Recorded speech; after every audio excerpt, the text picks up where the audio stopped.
stretch those legs. It's gonna be a long day. Well, good morning. I'm Jim McKay. You know, it's an audacious idea, really, running a full marathon of 26 miles, 385 yards through the weary streets of New York City. It was started by a slight, bearded, transplanted Transylvanian named Fred Lebow. His idea was to run 4 times around Central Park, and that's the way the marathon began. But a few years later, the audacious idea was broached to run through all 5 boroughs. Oh, well, they must have seen it coming. The heavens opened and it rained. It was moved to the course which covers all 5 boroughs in 1976. Down through Brooklyn, over into Queens, they'll hit Manhattan, they'll hit Bronx, every borough of New York City. He walked along the avenue. His hands were stronger than a rigger. Her eyes, 40 shades of blue. How did Fred Lebow go from the Romanian-born businessman to director of an event that on one day in November pulls together our entire city, every state in the Union, and thousands around the world? Has the largest marathon in the United States. It is the largest spectator sporting event, over 5, and the largest field of international runners. There will be more than 80 countries and the greatest number of volunteers anywhere ever for this big marathon. Like 2 million spectators lining the streets. It's the most famous marathon in the world. And this sight needs no words.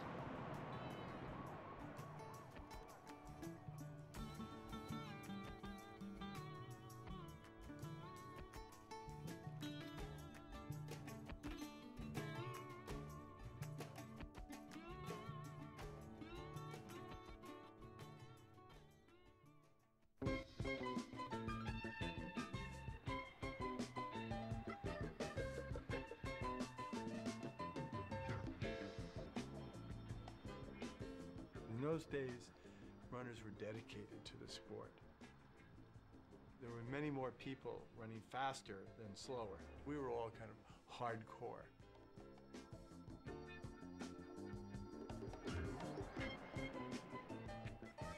And it wasn't a big social world of running. It was a small social world of running. And we weren't involved with a popular sport. We were like the offbeat people.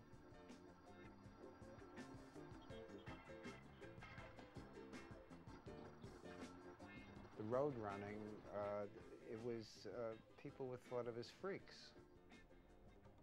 Our uniforms were probably underwear almost. I mean, at least the top was, you know, and somebody had a white short. It really did look like we were all running around in our underwear. I can remember in the winter, somebody at the halfway mark giving out brandy. That was running back in 1969. We started up and started to form a road runners club. Set up a racing program, included a 4-miler, a marathon, it was in the Bronx. It's called a Cherry Tree Marathon. Doing things out of apartment houses and our rooms and out of bars. We started off really up at the Yankee Stadium. McComb's Dam Park, well, that was the meeting place, which was right across the street from Yankee Stadium, in the men's locker room. So there wasn't any room for women running. We were a very insular group of people up there, and of course, if you were from the Bronx or around the Bronx and you're McComb's Dam, you thought you knew everything. And then a kind of an idiosyncratic fellow came on the scene who had a little sports car. I remember a little kind of an orange kind of little sports car. He wore a little hat with a beard, Fred Lebow.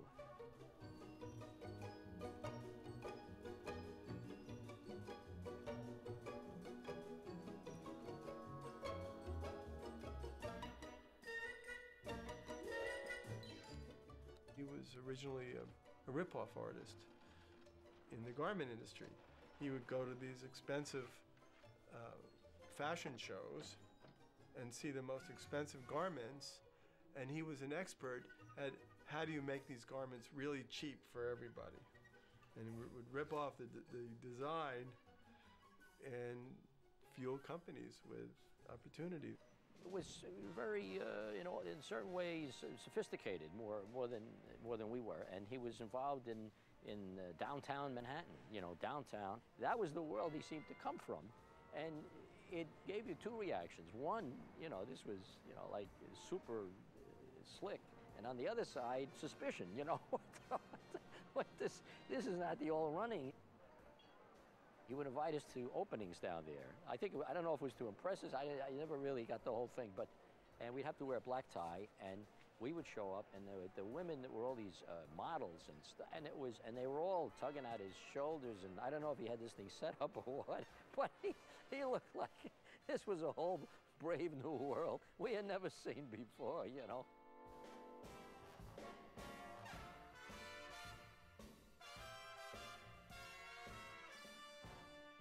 He had an elan and a savoir-faire, and he had that European kind of quality of kindness and attractiveness that a lot of American men didn't have in those days.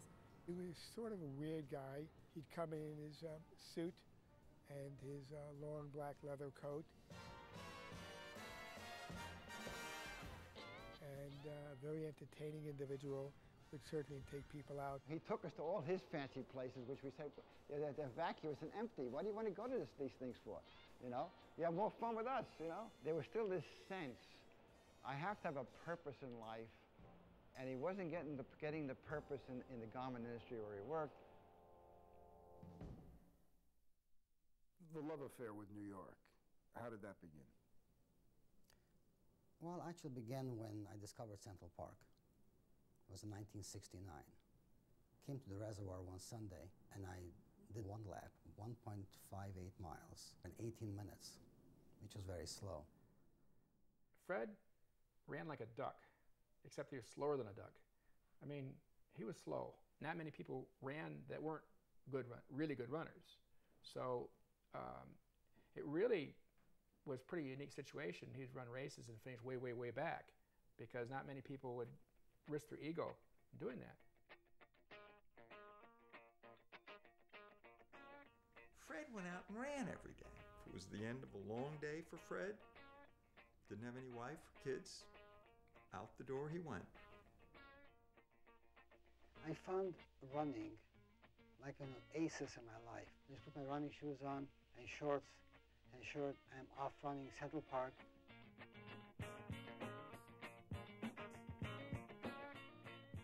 Then in 1970, we began to lose our ability to function in the Bronx. The traffic had increased, and there were kids throwing rocks. Fred began to tell people, look, let's take it out of the Bronx. Let's get it, in the big time here. My God, that was heresy, Manhattan.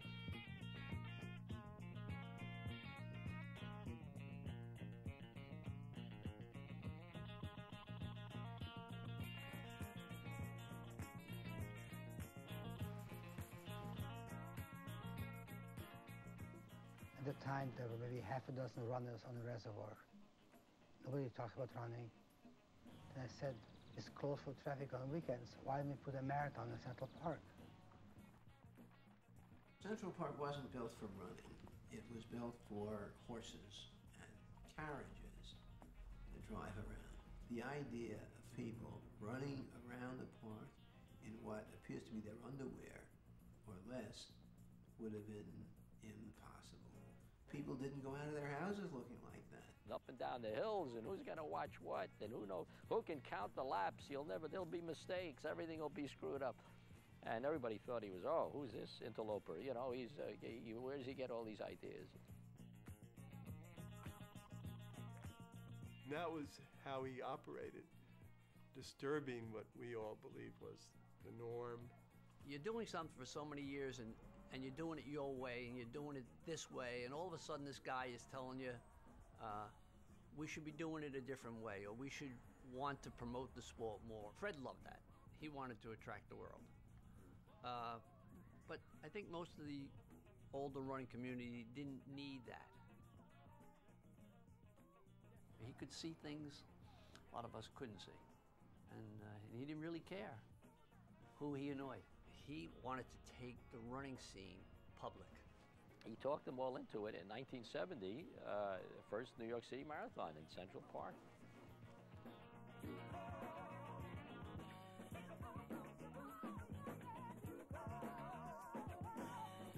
The total cost was less than $1,000. I paid for it myself. I bought 15 cheap watches, a very gaudy trophy. I didn't know what to do or how to put a marathon on. Judges, referees, runners, hold it till you hear the gun. Get ready. Central Park was a very tough place to run a marathon. It's up and down. I don't think there's one patch of 15 yards. It's level down there. With baby carriages that you were going around, the people. Very few of us were watching, I would say. You know, there were less people watching the race than were in the race, and in the race there weren't a lot of people. I mean, we showed up in Central Park, and I don't remember whether it was $1 or 50 cents to enter. I was entered in the race. Lucky day for me. After I got my prize and my trophy, he actually said, could I have it back because I don't have enough for somebody else? It was really just another race. It happened to be in Central Park, but it was just another marathon. But Fred kept calling me and asking me to tell the press that I was going to try to break 3 hours. And I was not ready to break 3 hours. I didn't know how to handle the stress. And so I ran about 15 miles, and then I decided, I was tired and it might be better for me to quit. And of course, it lives in history. The first New York City Marathon, no women finishes. No spectators, no press, no crowds, no water. They were basically talking to themselves. It had no cachet. It didn't really reach out. I think it bothered Fred a little bit that he felt somewhat ignored, somewhat looked upon as, who is this guy? He sort of worked his way through it. It was more a question of trying to find his identity and being able to take what he knew and expand on it.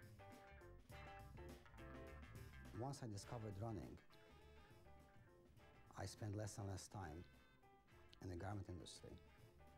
Fred sort of started to coordinate things and started to use his apartment as the official Roadrunners Club office.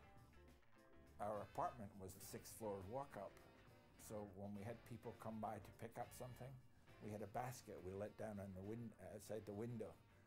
Or if someone had something for us, they would put it in the basket, we'd pull the basket up. When Fred was doling out safety pins and putting a little of his own money into the race, he was planning the next year maybe we can have 300 people. And wouldn't that be something pretty incredible? And maybe I can get someone even to pay for the numbers, put their name on it. Johnson's Wax called Fred Lebow and said, we want to do a women's only marathon. We'll name it after this product that we're trying to launch, which is Crazy Legs, which was a women's shaving cream. It was Edge, in fact, turned pink. Fred said, gosh, thinking really fast, he could only get 6 or 7 or 8 women together to run a marathon. It wasn't going to be a very successful promotion. Why don't we do like one loop of Central Park, a short race, 6 miles, and we will call it a mini marathon because the mini skirt was in fashion at the time. And of course, Fred was still in the garment business and he was out there hawking mini skirts. So he said, mini marathon, that has a real cachet for women. And Fred felt that they needed to get publicity for it, so they went to the Playboy Club and convinced some Playboy bunnies to be our promoters and running the race. And that certainly brought out the press. Oh!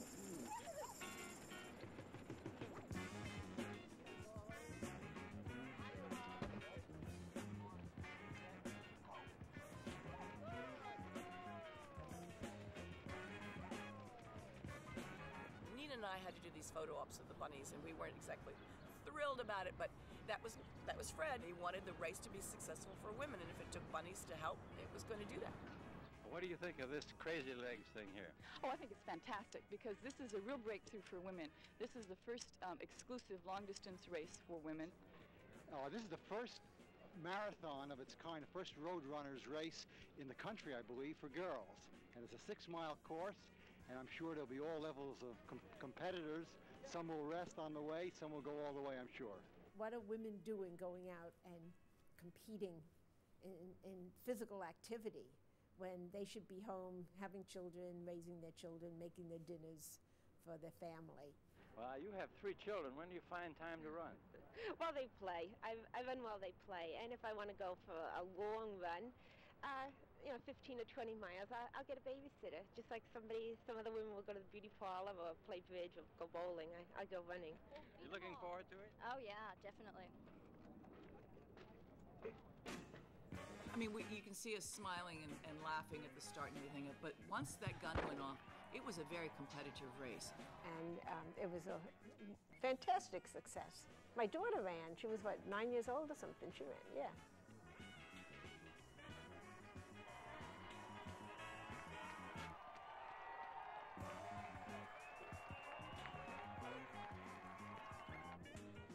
He used women to promote his event, but it helped us tremendously in getting exposure we needed for our cause. 157 women. It's made the largest long-distance road running event in the entire world. We have people, I won't mention their names, who had big honchos in the USA track and field who said women shouldn't run over a mile.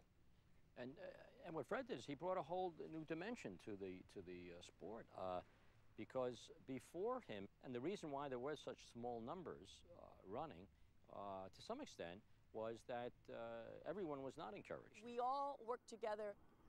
We were passionate to make this work. We knew the rest of the world thought we were nutty, but we didn't think we were nutty. And we worked together. It was then the New York Roadrunners Club. It was very much a club.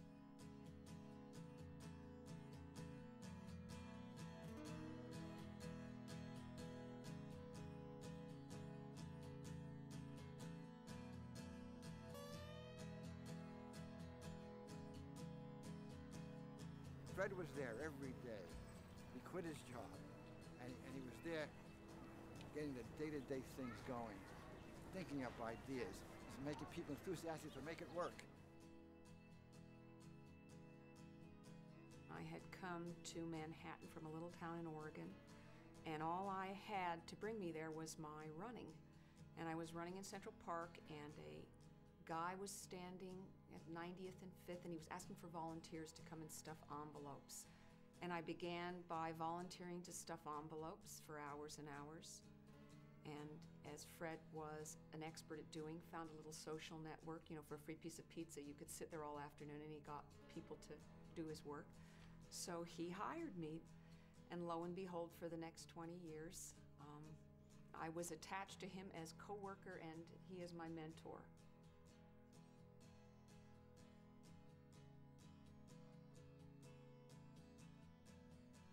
Everything that he had made, every dime he had made in the garment industry, went into Roadrunners, and for years he paid people salaries with that money. He virtually walked around penniless all the time.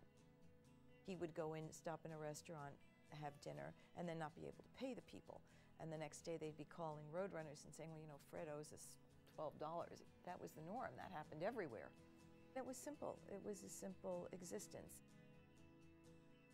And there would be certainly a lot of people who would mother him. People would bring lunch to him. He was the kind of person that you wanted to take care of, and everybody wanted to do that. So everybody pitched in. We were very family-oriented.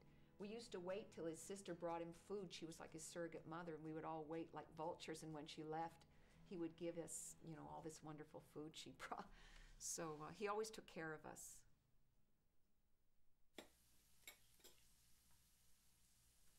I'm going to make for you Fred's favorite food. He loved latkes. Whenever he came, it was Hanukkah. He liked latkes any day. So whenever I went to his house, I made latkes. I'm going to make you so you can taste it. It smells delicious. And here it is. Oh, it's hot. We were 7 children. I was the 5th. And then, wait a minute. No, I was this, yeah. There was Moshe, Simcha, Shlomi, Esti, and me, Fred and Sarah. Fred's father was a real dreamer. I don't want to say he had his head in the clouds, but that's, for the most part, that's the way everyone described him. He was very beloved by people, like socially. He had a newsstand, and people would just come by, sometimes to buy, sometimes just to talk. My grandmother was the one who kind of had the fire, and she would get things done. It was a very happy house. And then there's a war, things changed. It was never the same. We had fears, you know, what's going to happen. And then the communists started taking over, and we started thinking, okay, we got to leave. So my mother and father said, all right, you go first, and then we'll follow you. And that's when the family had to split, and Fred went with Mike. He left, I think he was 14. That's what I think. And I must have been 8 years old. And he left early in the morning, and I was asleep, so nobody woke me up. There was a transport going from Romania to Israel via Holland. Czechoslovakia, they said, you know, I think you ought to stay here in Czechoslovakia because we don't know how the border is going to be further on in Germany and Holland and so forth. Now, we were alone away from the family for 13 years.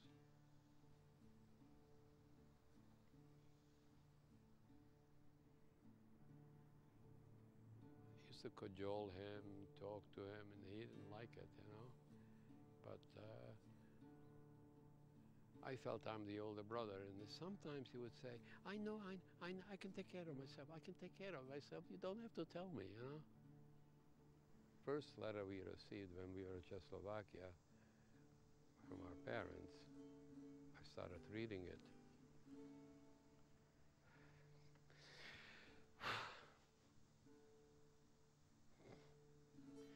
I had tears in my eyes.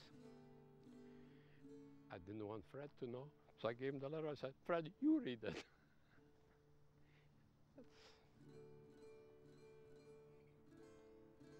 First time away from him.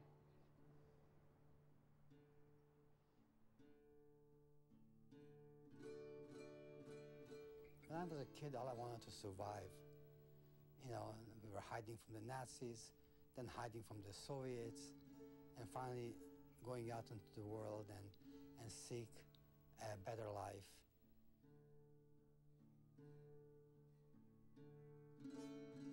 My parents came to Brooklyn, so he moved to Brooklyn. Then I met him when he was already 32. Fred's memories from him between 14 and 32, I have no memory because I didn't see him. We were separated. We call him Fishu. When he came home, we call him Fishu. My kids called him Uncle Fishu. We knew that they call him Fred and that he changed to Lebow, very French, or Lebow.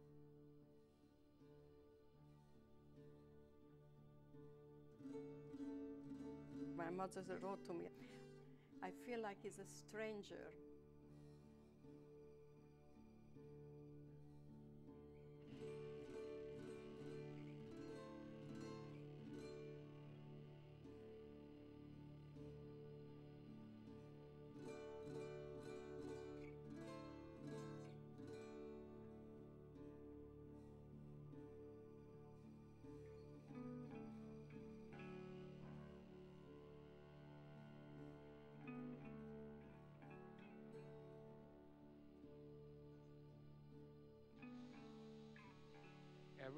Everything could be solved if you would only run. Everything was running. That was his life, you know, his religion. When I came in to visit him, if it was time for him to run, whether I was there only for 30 seconds, sorry, gotta go.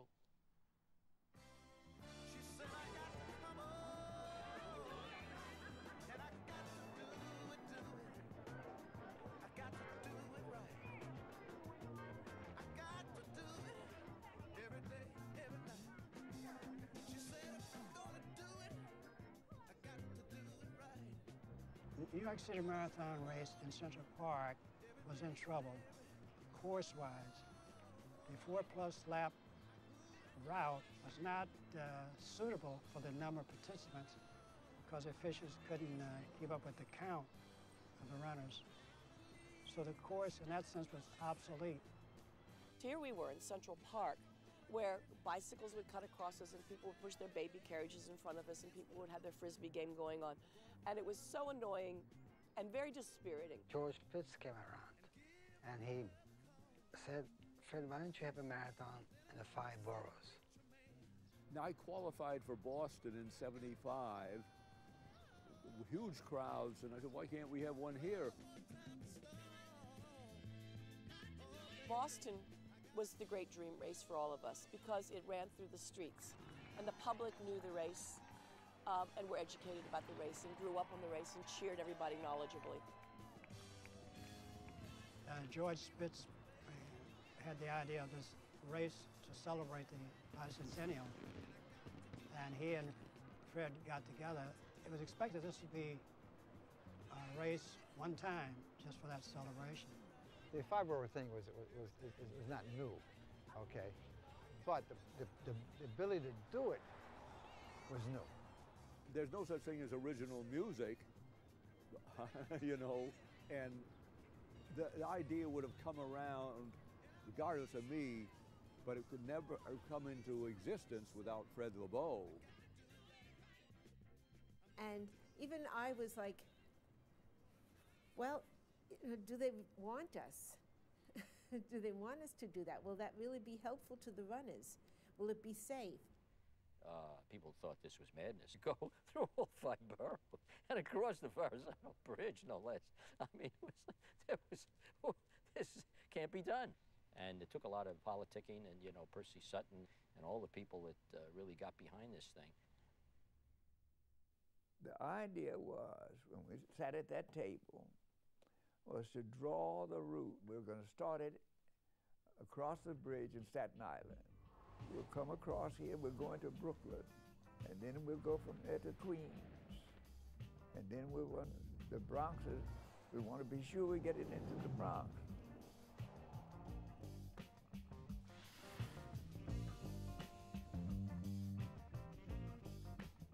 Gary Murky, who won the first New York City Marathon in Central Park, came to me in the park, got a hold of my lapel, said, Fred, you're making a disastrous decision.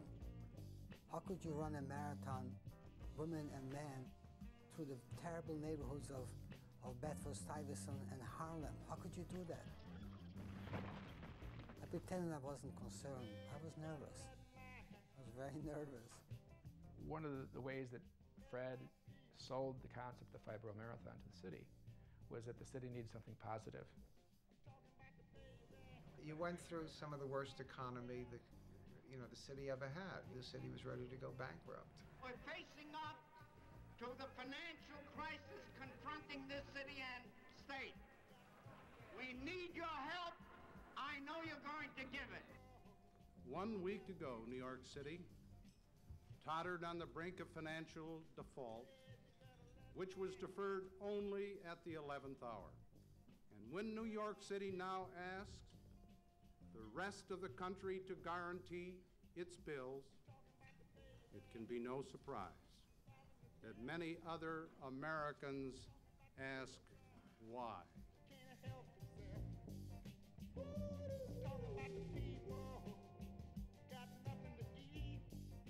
Financial crisis and the escalating crime in the city of New York, the statement, the Bronx is burning, because there was a lot of arson, caused people around the world to see New York as a center of crime and a place to be avoided.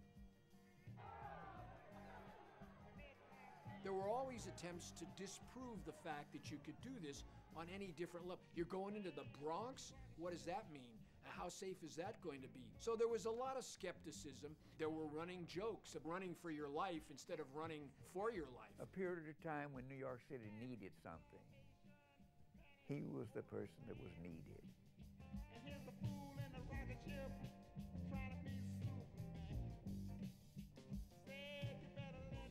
He enjoyed taking on challenges that no one else could imagine could be possible. His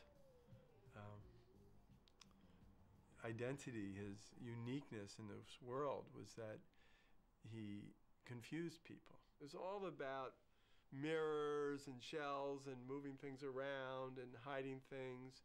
And he did that to create the first marathon, the first 5-borough marathon, because he knew that we needed people to believe in us.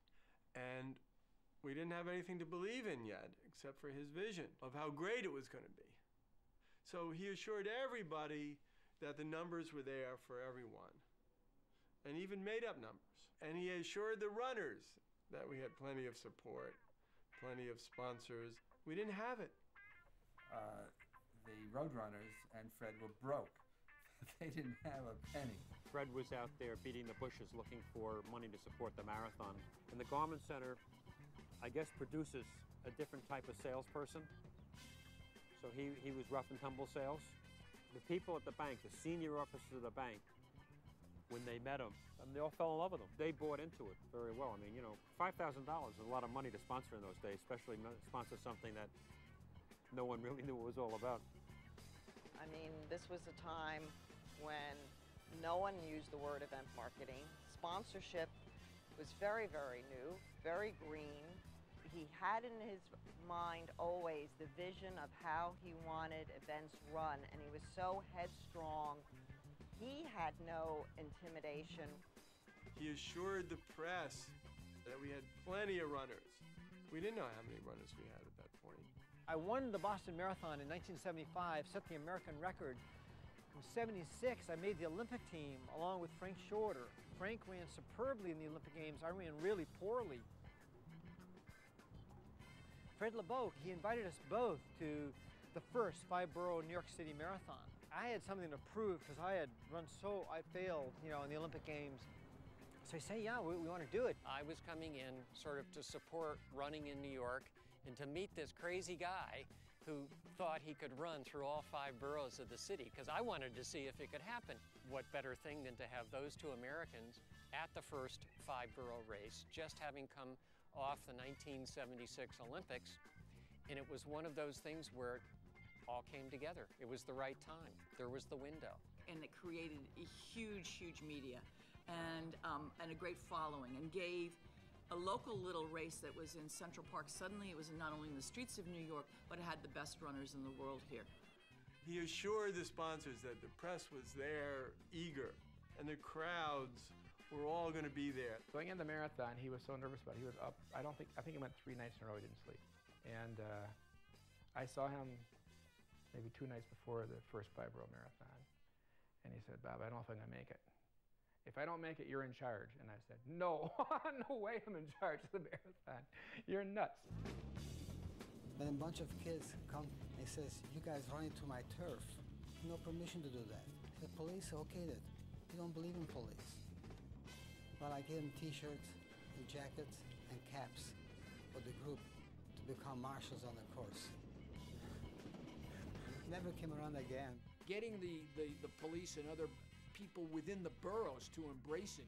He was very good at going out and creating a kind of communal exercise that kept people involved as if it was part of their race.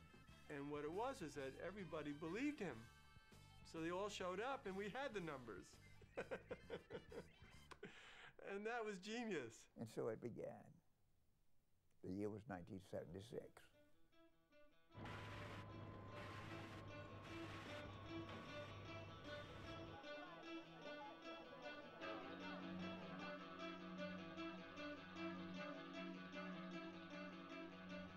Marathon morning, he was running around with a bullhorn, yelling at people, screaming at people, do this, do that. It was like you would need a checklist of 100 things to check. His checklist was in his head. And if he walked by and saw something that wasn't right, he would go crazy.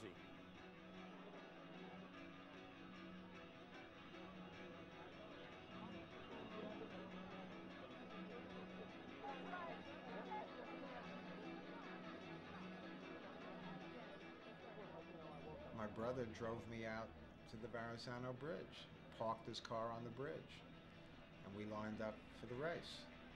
And that's, you know, it was that simple.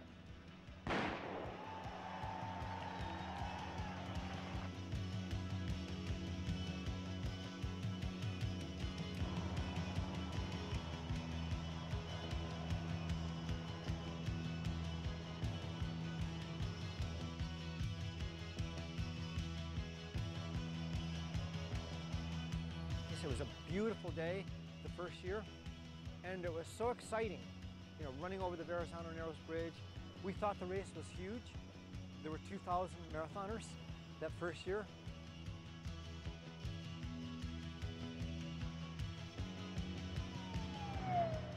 It started through the acidic areas of Brooklyn, and I was looking at all the young kids and everyone standing out there looking, and I realized these people are witnessing something they've never seen before.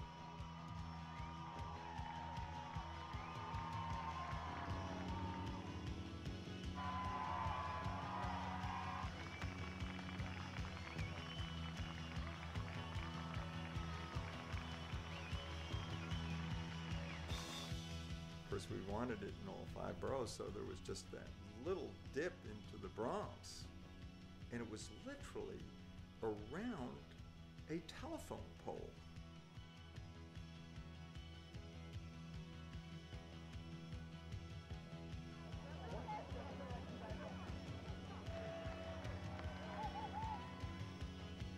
I don't know of any marathons, small or large, in the history of the sport that people ran upstairs. And all I could think of when I went up it was, Frank Shorter went up those stairs too?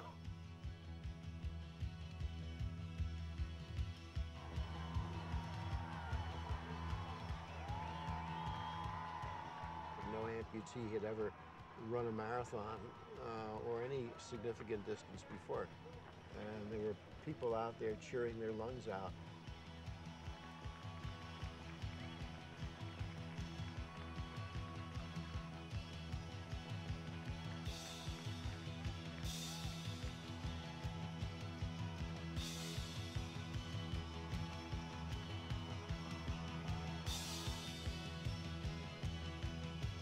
Running over that bridge and everything was exciting as hell.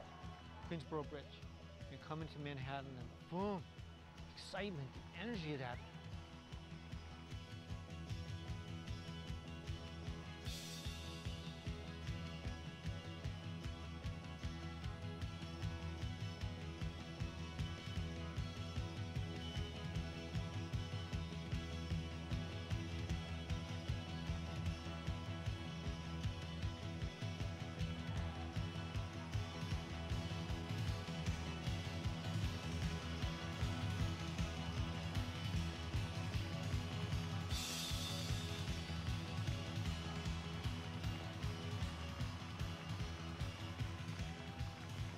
There were no barriers, and the people just all around, and the banner was maybe 20 feet wide.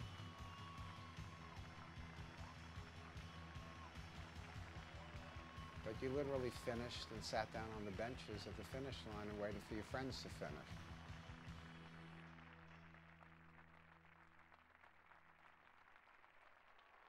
We knew we had a successful event. We didn't know how successful it's going to be.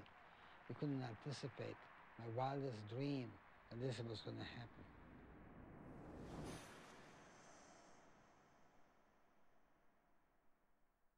"26 miles, 385 yards. No one was mugged. No one was hit by a taxi. For the city of New York and Bill Rogers, the marathon was a resounding success." Dick Schaap, NBC News in Central Park. It absolutely coincided with the rebirth of the city. Don't forget that no matter where that race ran, and not every neighborhood it runs through was pristine, that neighborhood was groomed and beautified before that race. And when that happened and those people came through and it brought the people out in the neighborhood, that created not just a celebration of the running event, a celebration of each and every neighborhood, of all the population of the city. I think it's really a great idea. It's good publicity for New York City, which has such a, well, a sort of reputation. People were cheering instead of booing. People were hugging instead of punching. Five-borough race actually put running right on everybody's doorstep. What we could see in the demand and the excitement of people for the next year's race. Runners like doubled, and it kept going exponentially. And then we knew we had something. From 14 countries they came, 5,000 marathoners, more than 20 of them Olympics veterans, charging across the Verrazano Narrows Bridge to begin the long-distance run, stretching more than 26 miles. 279 of the competitors women, 3 times as many women as last year, running in the biggest marathon ever, 2/3 more people than the Boston Marathon last spring. Oh, Bill Rogers, he again proved he's the best marathoner in America, perhaps the best marathoner in the world. So now as those who finished further back in the field come in to get their blankets, 2 things seem clearly established. Number 1, Bill Rogers is the rats. The marathon in those days did have what I call star power. It was my Olympics in a way. It was great fun. It was a great kickoff and started a string of chances, opportunities. They win. And now as the runners who finished further back come in to get their wraps, 2 things seem clear. First, Bill Rogers is further established as the U.S. long-distance marathon runner. And secondly, this New York sporting event seems clearly established as a major international sporting competition. Bill Stewart, ABC News, New York. Going up First Avenue, when Fred noticed people on the balconies of the apartments cheering, I remember he said, "I think we've made it." I said, "Why?" He said, "Look at the people." The sport is growing and growing, it's growing. I call it kind of a perfect storm of these different things happening at once to create this explosion. Fitness was coming into vogue. Treadmills were just coming onto the scene. Then gradually, middle-class white kids from the 60s who had spent all their time in the sexual revolution and all sorts of drugs and all of a sudden started getting older and worrying about old age and dying. They needed another drug.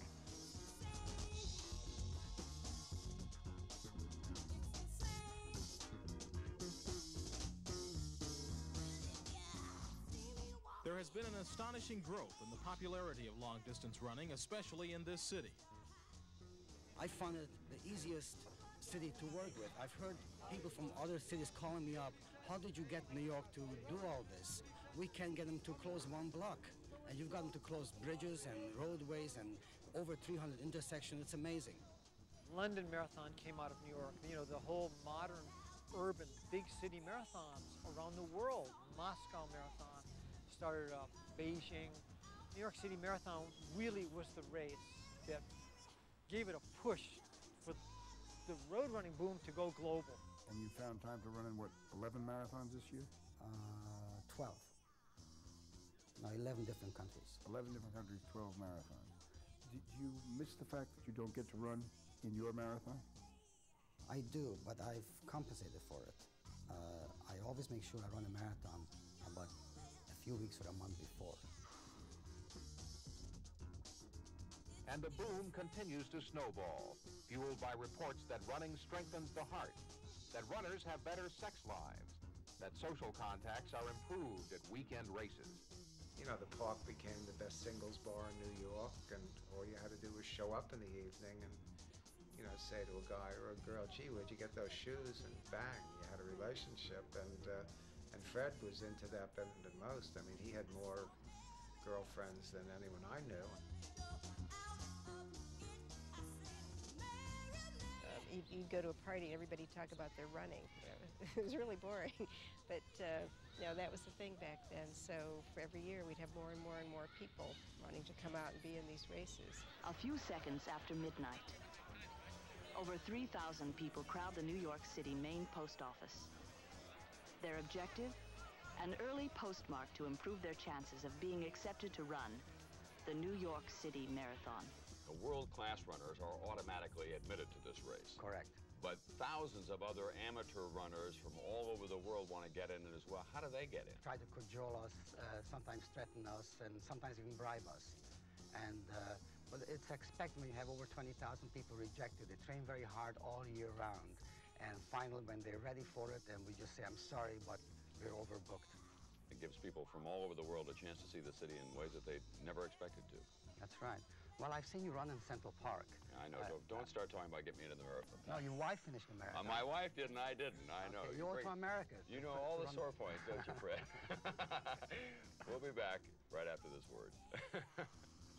He was sort of a Pied Piper, someone who was beginning to start this so-called revolution.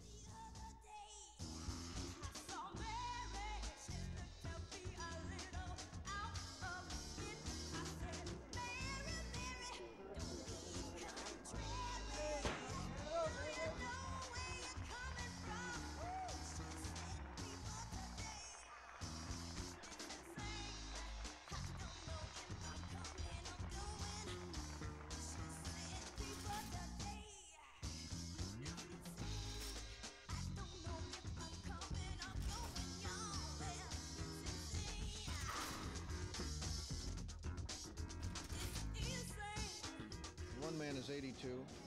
One had 7 heart attacks and a coronary bypass. Right. We have a woman who's 80 years old. Right. And there are many. There are 16,000 stories.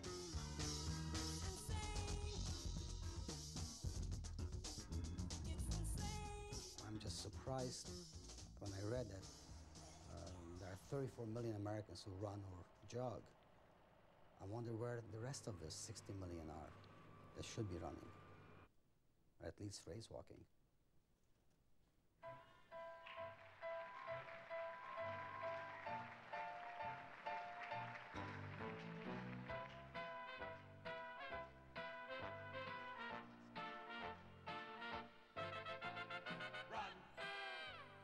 Run and you'll be thinner. Run to give your heart a thrill. Run to be a winner, not just run of the mill. Keep up the pace and we promise you'll hit new highs. Stay in the race and your spirits will rise, rise, rise, run! Well, I sure hope you like our new award ceremony program. It surprised me. But I'm certainly delighted to be part of this organization after what I see here tonight.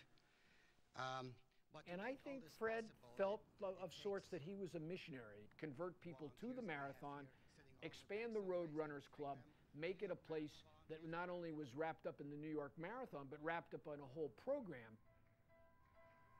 By 78, Fred and the Road Runners were organizing a race every week. Fred, could you tell me a little bit about this race? Well, it's our annual bagel run. We're going to have bagels, cream cheese, and lox. Bagels, bagels.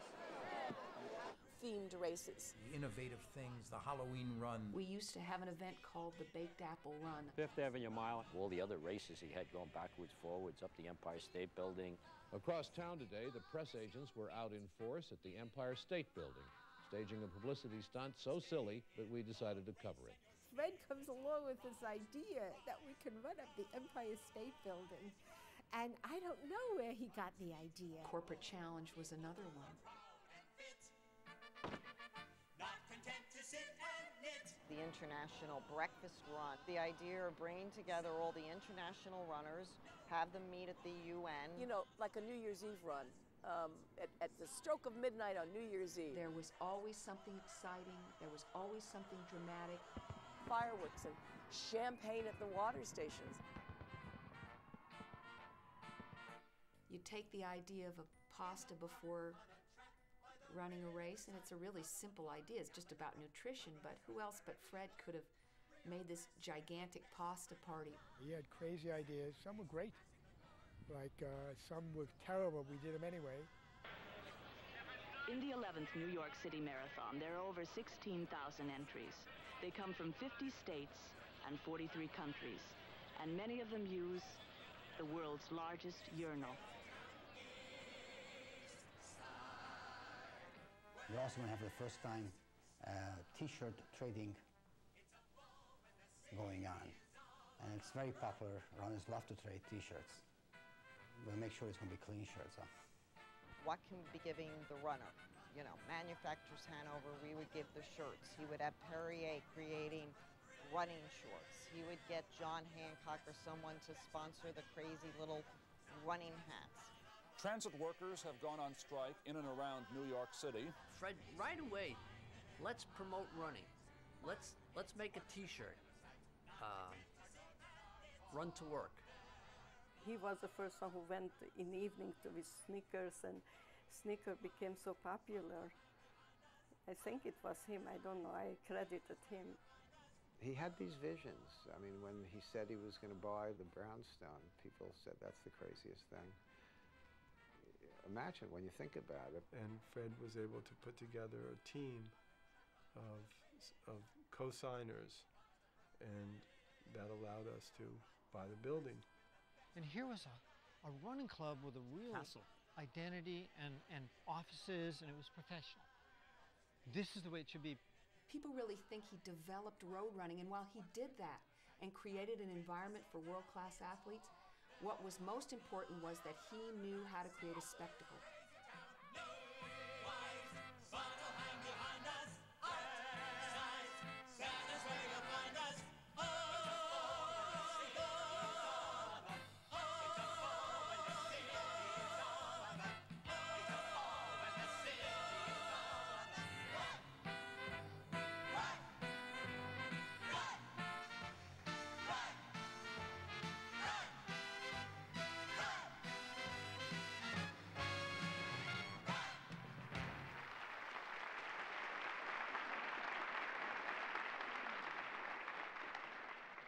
Tape 2, side 3, interview with Fred Lebow.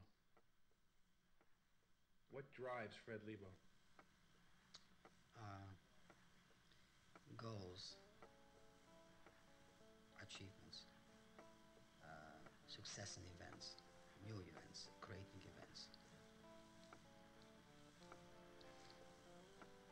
I get bored by sameness. He was always looking for something new. He was always in motion. That was Fred. It always had to be better.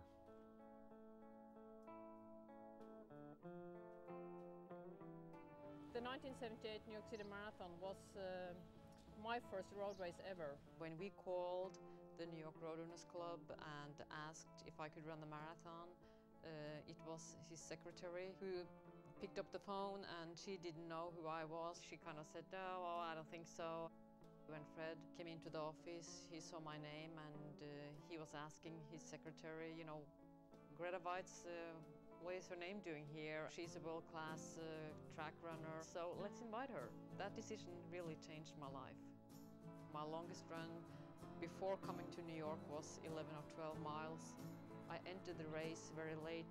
Nobody knew who I was. My starting number was 1173, and I can still hear the voice of the commentator, like, who is 1173? She's going to win the race, setting a new world record. Cross the finish line, happy that I'm done. I see him, and I said, never, ever again. 13:19 unofficially.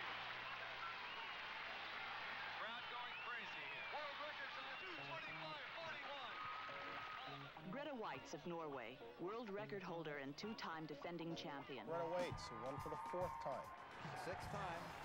7 victories for Greta Weitz. And a New Yorker from Norway. Victory number 8. Catherine Switzer, who once won this race herself, and I'm sure that all eyes on the women's side, Catherine, focus on Greta Weitz. That's for sure, Jim. If the New York City Marathon has a single real legend, it has to be Greta Weitz. So for the 9th time, Greta Weitz is the woman of the day. at the New York City Marathon. That's 9 out of 11 attempts. A tremendous mark. No one's ever done that before. There's Fred Lebow, the president. I spent a lot of time in New York, and every time I was here, I went by the New York Roadrunners Club, and I talked to Fred, and we invited Fred to come to visit me in Oslo. So in the 80s, Fred, he was no longer, for me, a race organizer. He was a friend. Greta, who he plucks out of European track runners and ends up making her worthy of a New York Times editorial, an Olympic medal, a world championship, and a whole new career. And the two of them created an extremely famous partnership. They both became very famous together. Fred loved, as it went on, he loved the celebrity. He loved being who he was and played it that way. Okay, well, Fred, there's another thing that's unique about the corporate. He would dress only in his runner's outfits. I would set up meetings with mayors and others for him, and he'd show up with the cap and a running jacket and all sneakers. And when I first saw it, I said, whoa, I'd always wear a shirt and a tie jacket. It's fine, he'd come in costume. I'd come in things dressed as a tree because I was the parks commissioner. What I was looking for was, given there is a New York Marathon, who are the people that run in it and who run it? And here was this character, this charismatic, loquacious, manipulative fellow that talked a lot of sense, made sense to me. I mean, I certainly liked the way he talked about his race and the people that ran in it. He was so enthusiastic. He always had an angle. I mean, he knew your mind. He could read what you were interested in, what might interest you, just a master salesman. The characters, the dynamic people. We like to hear their story.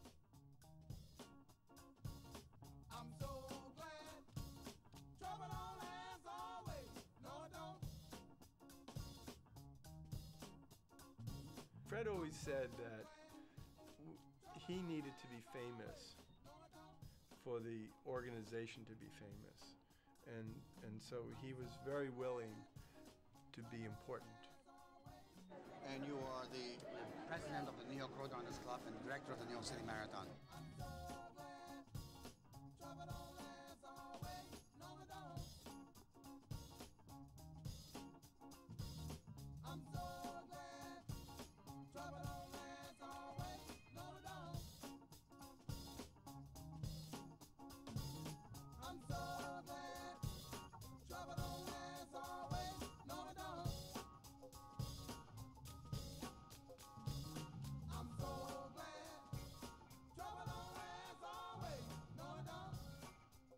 He was really one of these rock stars. He was a personality that women were very attracted to. And it always seemed like their names ended with E.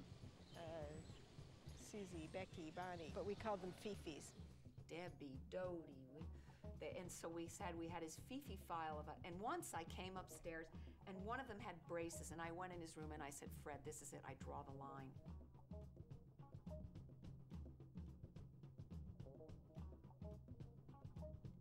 We were traveling to Amsterdam. So we were sitting in the lounge at JFK and I was asking Fred something and he said to me, when we go to the gate, you walk ahead of me. And I said, why?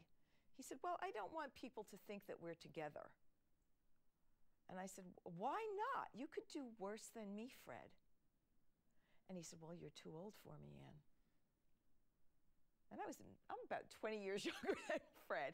I said, excuse me? He said, well, you just are. I said, oh, all right. And that was Fred's relationship with women. You get bored with women easily?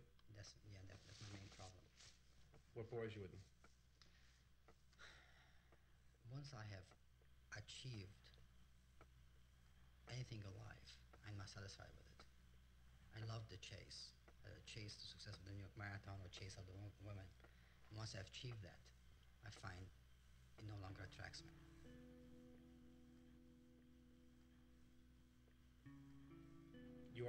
married at 50. You've never been married.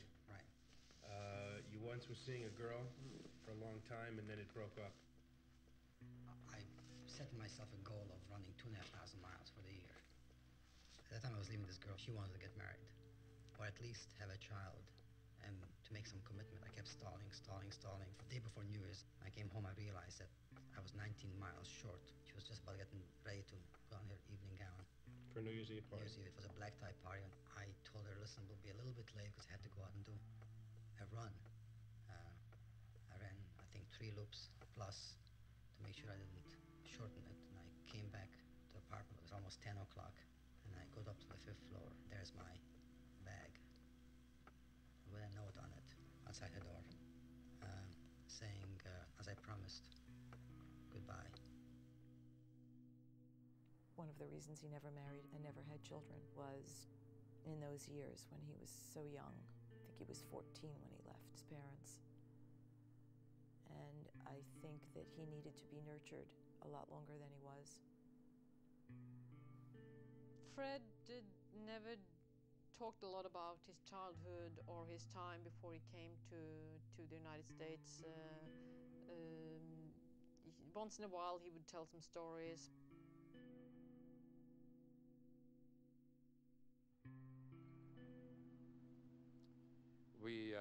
Because it was painful, so we didn't talk about it much.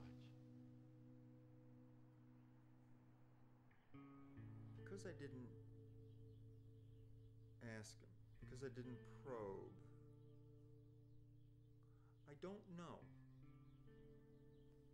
how much he would have given on it, and how he, was holding it inside of himself, or perhaps that he just simply lived in the moment.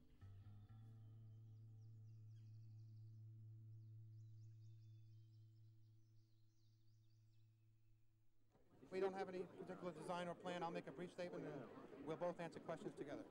What do you make your statement? Give us a lead. I beg your pardon, sir. What does sheet the marathon mean? Who's asking the question? This gentleman?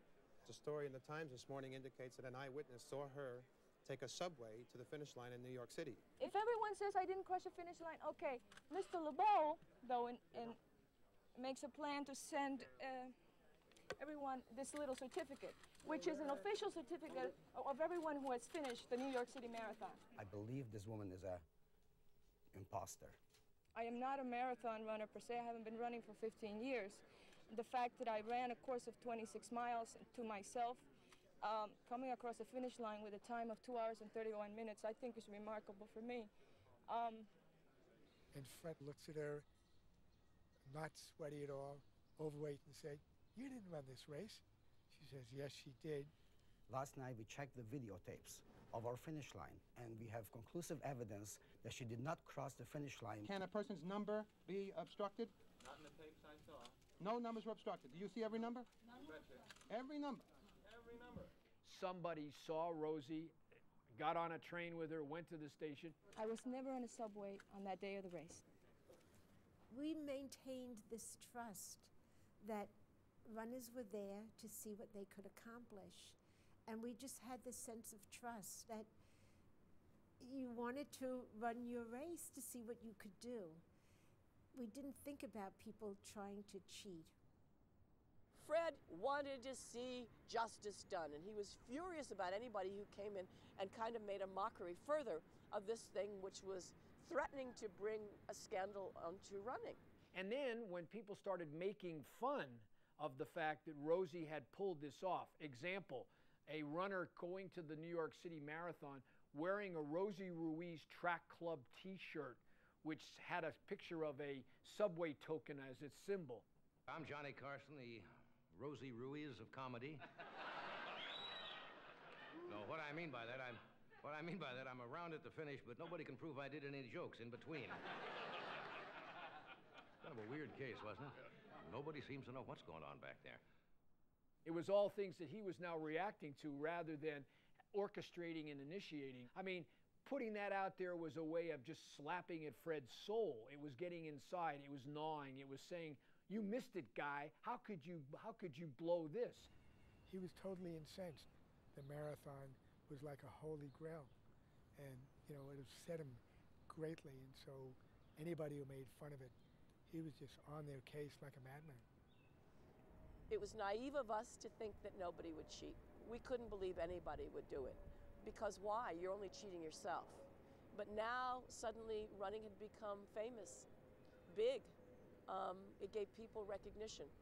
And now we were going to have to grow up alongside of that. Fred realized that as the sport was changing, things were happening that sometimes you can control so much, and then there's a moment where your good fellowship gives way to other realities.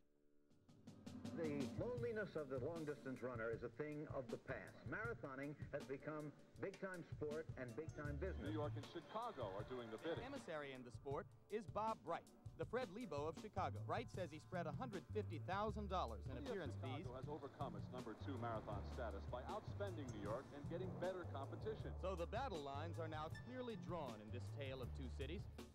Certainly Bob Bright was our staunchest enemy. New York has a certain stature, at least they feel that stature, and they like to look out here towards the Midwest and say we're the second city. But I think in this marathoning business, we're not the second city.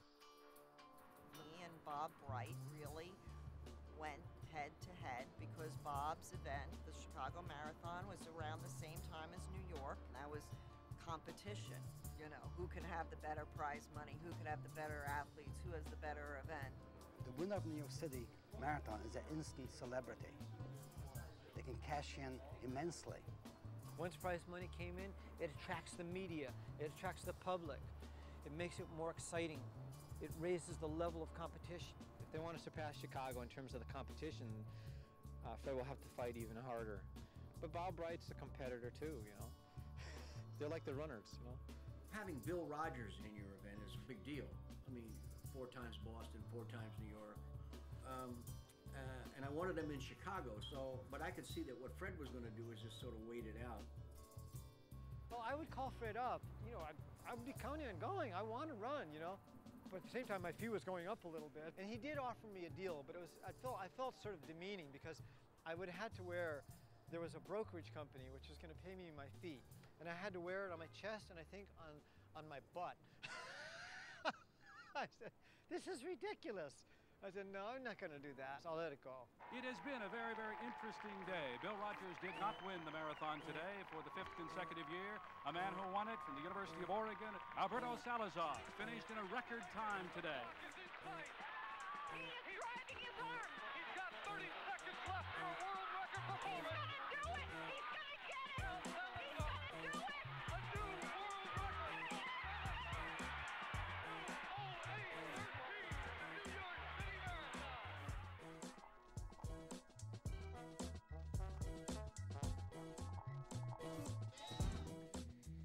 At the U.S. Olympic trials, I remember this guy coming up to me and talking to me about a marathon, New York City Marathon, which I'd heard a little bit about but didn't know much about. And he handed me like a brochure and I think a card and told me that he'd be interested in having me back to run that next fall. He probably knew, yeah, that in the long term that I was going to continue to get better and Bill perhaps was starting to peak out. You know, he made some bets there that I was going to do it, and to some extent, you know, he bet his credibility. He taught me a lot about, you know, having guts and courage and not being scared to go out on a limb. And if you really wanted to capture, you know, the hearts and minds of New Yorkers, you had to give them a great story, great personality. It certainly made me in New York when I went and won the race, and New Yorkers loved that sort of confident, can-do attitude. Ended up kind of epitomizing my sort of career or character over the next few years. So he was right there with me, sort of plotting and pumping me up. We have some very, very distinguished and honored guests here today. We welcome Alberto Salazar, Gratis. I'd like to present these to President Reagan, and I hope that these will help him in his race for re-election. Alberto, Thank you very much. I promise not to use them in a marathon. Thank you very much. Alberto is the new hot guy when I'm the has-been. You know, I had had my chances, my time, you know, and suddenly it's over.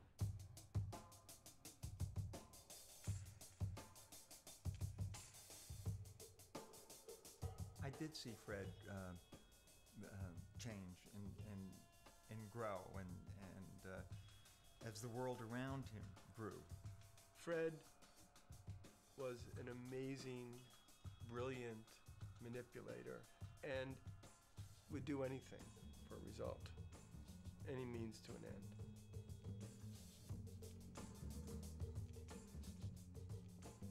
Unbeknownst to the public at large, Fred, Bob, and myself were best of friends.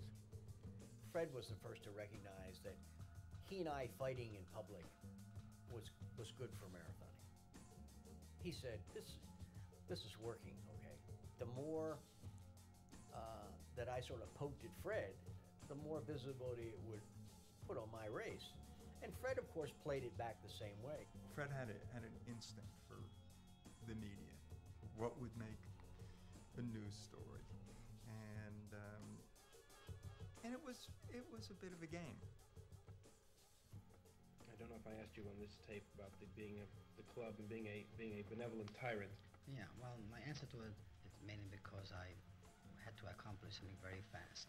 I knew what I wanted to carry out, and I had to do it myself, in disregarding perhaps niceties and diplomacy. What was an example of how you once were a tyrant?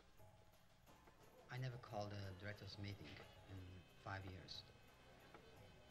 All decisions were made by me and they were final.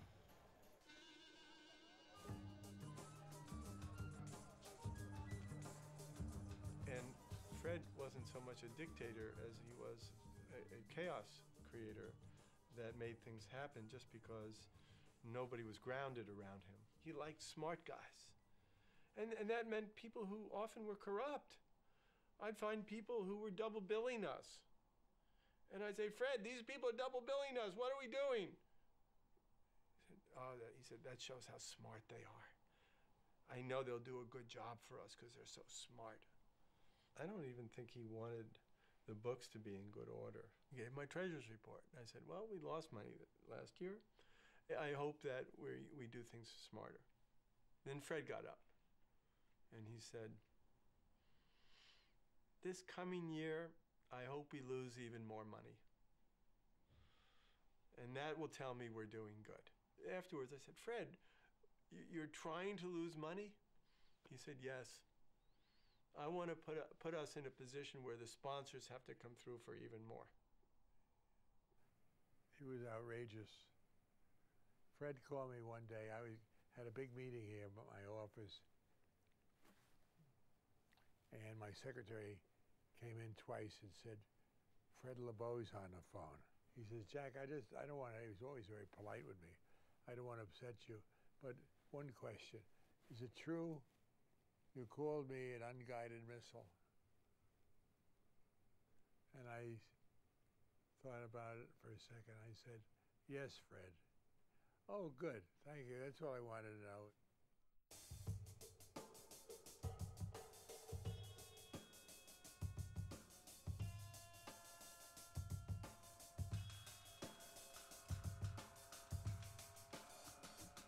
There were always issues because the number of races and their size grew, and as that happened, it generated all kinds of issues. Yeah, we had a lot of difficulties with Fred. They were getting the use of Central Park free. That's all right, as long as nobody made money. It was a service. And the police force and everything else were working free. So if they found out that runners were getting paid, then other people had to get paid too. When people would ask him about prize money in the office or whatever, he said it's sort of like the hole in the donut. And they looked at him and he said, well, you don't see a hole in the donut, but it's there. So there was, I suppose, an implicit agreement that they could do, that we would look the other way. So then he goes and writes a book boasting about how how clever he was to fool us. And it was biography, I guess, and Fred admitted that we had fooled the mayor by paying athletes under the table. That pissed me off. Having read the revelations in Lebow's book, New York Mayor Edward Koch says the marathon can no longer be treated with the attitude of public benevolence which helped it to flourish. For every dollar he now gives to runners, Lebow must also give $1 to the city of New York. We were all worried about how we were going to pay the city now for a race that we didn't have to pay them before. He would make statements and do things to push everyone, including the mayor.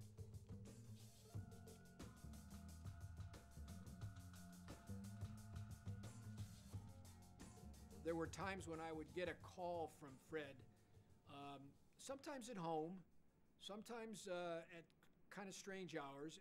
What did you think of the race? Did you think it went off all right? He'd want feedback. I think it was always a can you top this principle. Doing a race every year, a marathon. Oh, it wasn't as good as last year. What are you going to do now, Fred? Are you losing steam?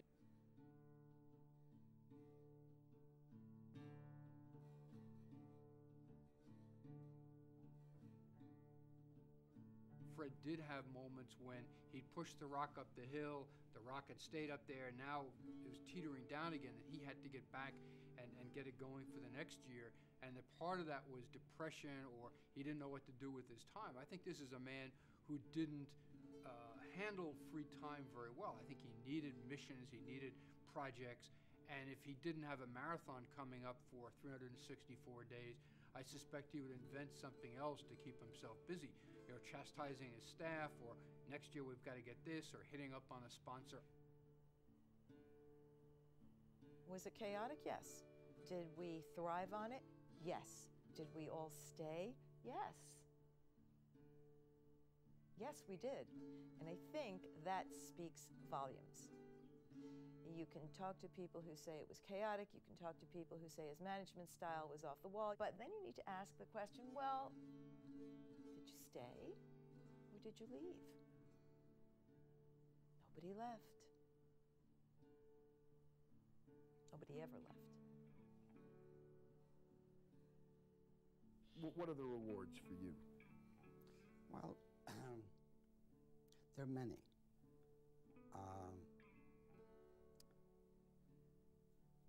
Last year when Alberto Salazar broke the world record, I was elated. It was a dream come true.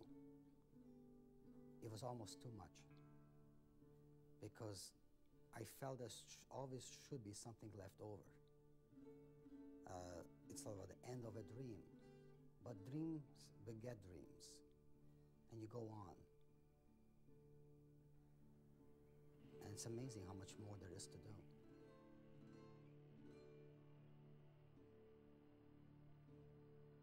Fred was a fixture at the finish, and he wasn't just a fixture for the first person. He stayed out there till it was dark. What he did professionally and personally was inherently a part of his character, and that character was honed and hardened and created by the wits and the will and whatever suffering which he never spoke of. It took him to survive, and so he got it. You had all the amenities and the pasta parties and all the treats and the blanket at the end and the medal and the rose for the women, and each year he would embellish this. He understood that it really wasn't so much about running a road race. The reason it's so popular is because people are desperate for a personal challenge.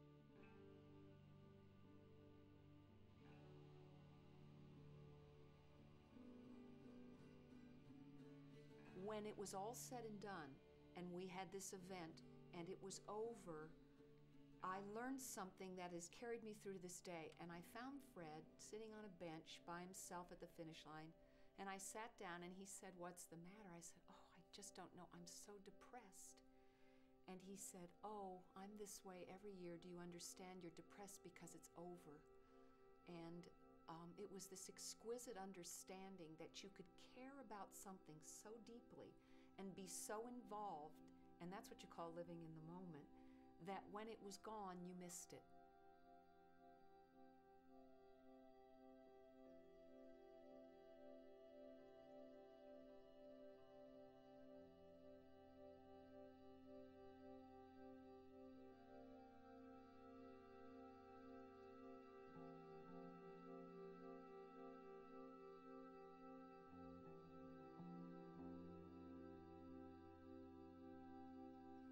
January of 1990, he made a presentation to a press person. And then there was another presentation right after that, and Fred said exactly the same thing, not cognizant at all of what had occurred. And everybody around my table, a lot of his closest friends and volunteers, realized, oh, we have a problem. He called up his doctor, Dr. Sander. They took an MRI, saw that there was a spot in his brain. A lymphoma was detected based on the biopsy. And that was, incurable. I mean, lymphoma of the brain, is a death knell, unfortunately, and it was just a matter of time. Came over to me and said, I do have brain cancer. It's positive. I'm going to beat it, but that's what it is. And we cried together, and I came back to the office, and the staff was all waiting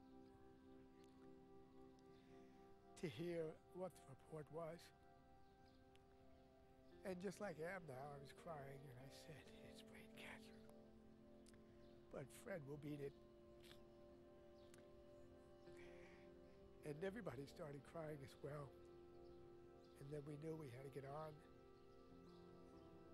with the business, because that's what Fred wanted us to do. He was very positive. He never thought he's going to. He was sure he will make it. And till he had the less energy, he wanted always to go to the office, even just sitting down, just to be there.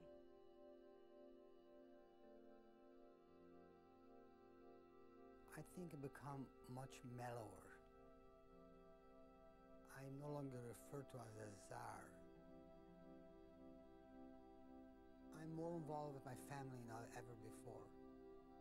That has become very important to me.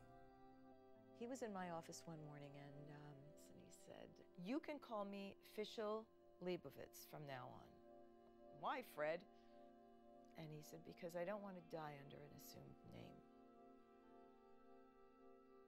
One day, I saw Fred jogging, but his jogging was slower than his walking. So I said, Fred, how come you're jogging when it's slower than walking? And he said, because the jogging is different. The jogging has a rhythm that the walking doesn't have.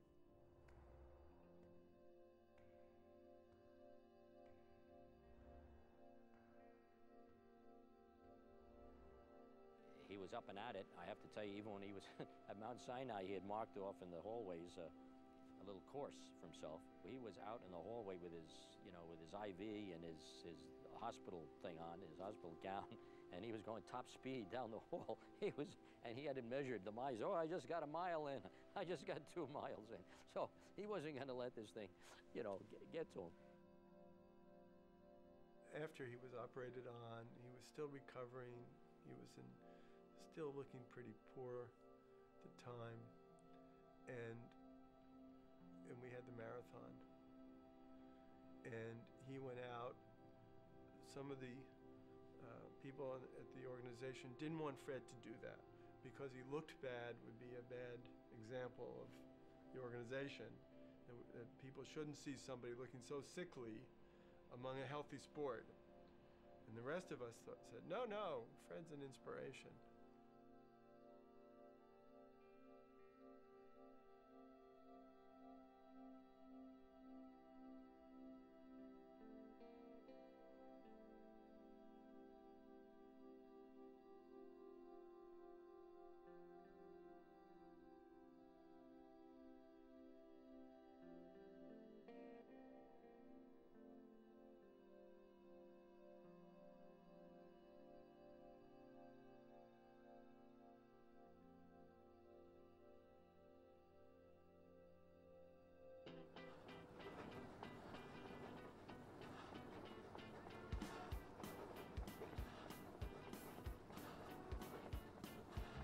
Amazing news tonight about Fred Lebow. Well, you could say Fred Lebow is the New York City Marathon. Fred Lebow is a remarkable man.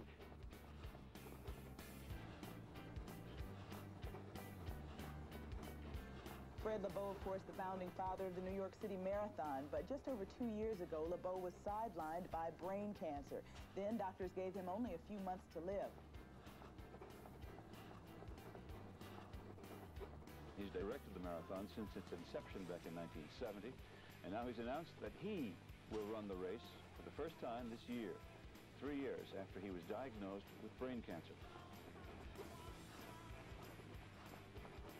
Comes along 1992, and Fred is going to run the New York City Marathon after being race director for so many years and being involved in it for so many years. He had always wanted to run it, but he couldn't. He was so busy. If visionary race director Fred Lebow manages to cross his own finish line today, he'll have finally captured his own American dream. I refer to it as my child. I don't have a wife, I don't have any kids, but it is like nurturing a child. For 23 years, that's all I did.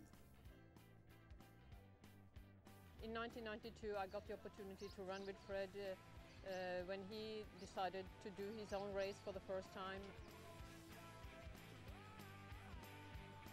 On that day, unfortunately, there was a false start.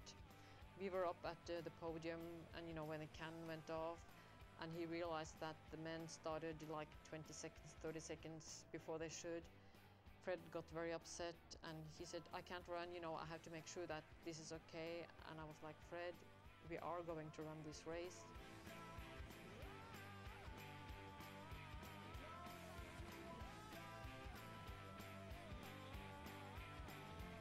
Hi, Jim. We've just gone through 4 miles, and Fred has averaged 12 minutes and 10 seconds a mile. That's pretty quick. And let me tell you, it's a real zoo out here. There's a lot of noise. It's not for me, it's for Fred. And we actually lost him. There are so many people coming over the bridge, we had trouble finding him. One person took it from the streets of the Bronx, next to Macomb Park, where 20 of us were freezing, down to the streets of New York and the streets of the world. Coming up on the halfway point, and I really have to take my hat off to Fred. He's been clicking off 12-minute miles. I've seen a lot of cancer patients in my day, but I haven't seen many that can do this. I am truly impressed. The other thing about Fred is he remains Fred. He's been using a cellular phone every now and then to keep posted on the winners and whether he owes them any extra prize money. Typically Fred. I think Fred said this best. He said, we can't all be actors. We can't all be singers. We can't perform on the stage, but for that one day, for that time you're out there, it's your stage, it's your moment. You have your rites of passage. You will go through the good times, you will go through the challenging times, you will go through the 5 neighborhoods, and they're almost like, the great literary stories that talk about a journey. We're used to passively seeing someone else's journey, but what Fred understood for himself and for all those thousands of people was this was their journey, that you could have your moment on the stage, and that's why he so carefully took care of everyone that was calling to him. And he made it a calling for the rest of us. There is Fred Lebow still running it out. There's Greta Weitz with him, just out of your picture on the right side of you. There she is. Both wearing their ages, and this is a run for the ages. That's what Fred was looking for, was establishing something that was both pure but also had a kind of mythology about it that people who look back on it would always say, New York was very special. He made it. I don't know if it would have done as well or been what it was without him at the helm. The time, the place, the magic, the myth were all put into play because the right person was there at the right time, and that's how history is made.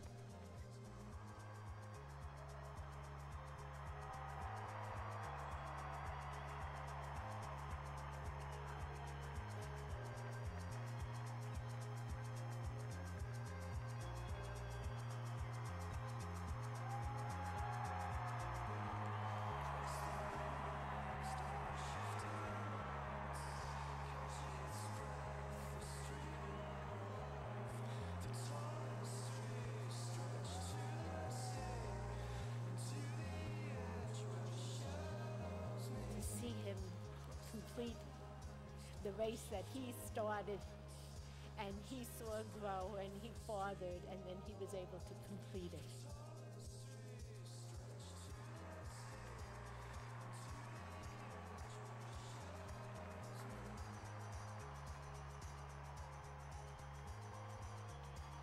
And so Fred got a chance to run his race.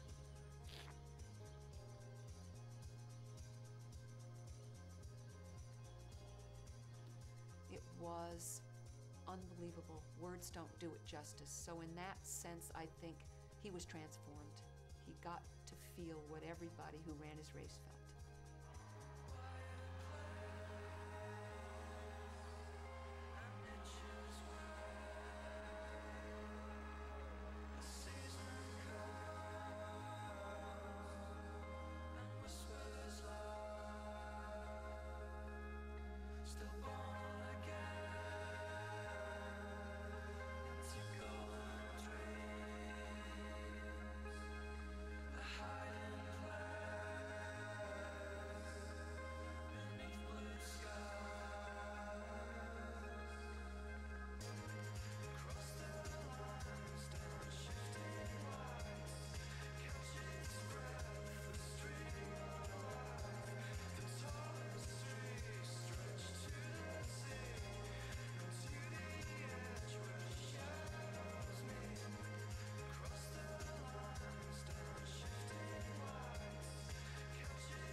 Stormed with his feet, and he clapped with his hands. He summoned all of his joy when he laughed. It suffered all of his joy when he cried. And sometimes when he got into talking, man, he could